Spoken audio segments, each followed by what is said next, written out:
Hi అండి. ఈరోజు మాకు అంగన్వాడీలో స్కూల్ దగ్గర పాల ప్యాకెట్లు ఇచ్చారండి. మాకు చిన్న బాబు పాప ఉన్నారండి, చిన్నవాళ్ళు. ఇద్దరికి చెరుకు 2 ఇస్తారండి నెలకొకసారి. అలాగే ఈ పాలు ఇంట్లో ఇంట్లో పాలు తక్కువగా ఉన్నప్పుడు అప్పుడప్పుడు ఇచ్చేసుకుంటామండి. మా పాలలో 1 లీటర్ పాలలో ఈ 1 లీటర్ పాలు కలిపి కాస్తామండి. పెరుగు అది బాగానే ఉంటుందండి, పెరుగు తోడెడతాము. మజ్జిగ అది బాగుంటుందండి, ఏం తేడా అనిపించదండి. ఇవ్వండి పాల ప్యాకెట్లు.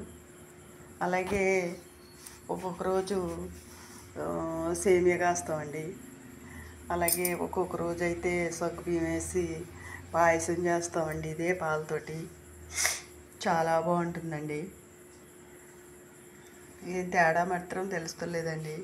ఒక 1/2 లీటర్ పాలు మా ఇంట్లో పాలు పోస్తే ఒక ప్యాకెట్ ఈ పాలు పోస్తామండి.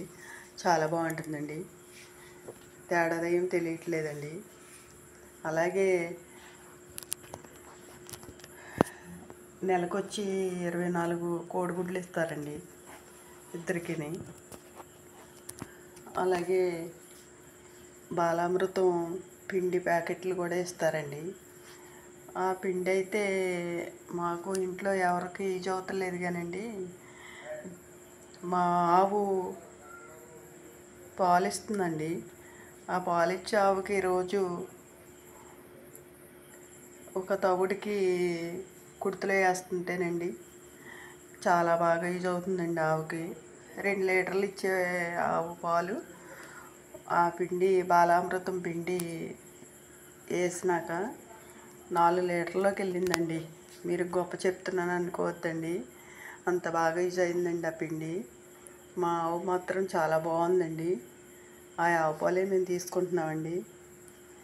పోలండి ఇంట్లో యూజ్ చేసుకోకపోయిన ఆవుకి ఇచ్చేస్తే ఆవు పాలు బాగా పెరిగిందండి. ఆవు కూడా చాలా బాగుందండి, నీట్గాను.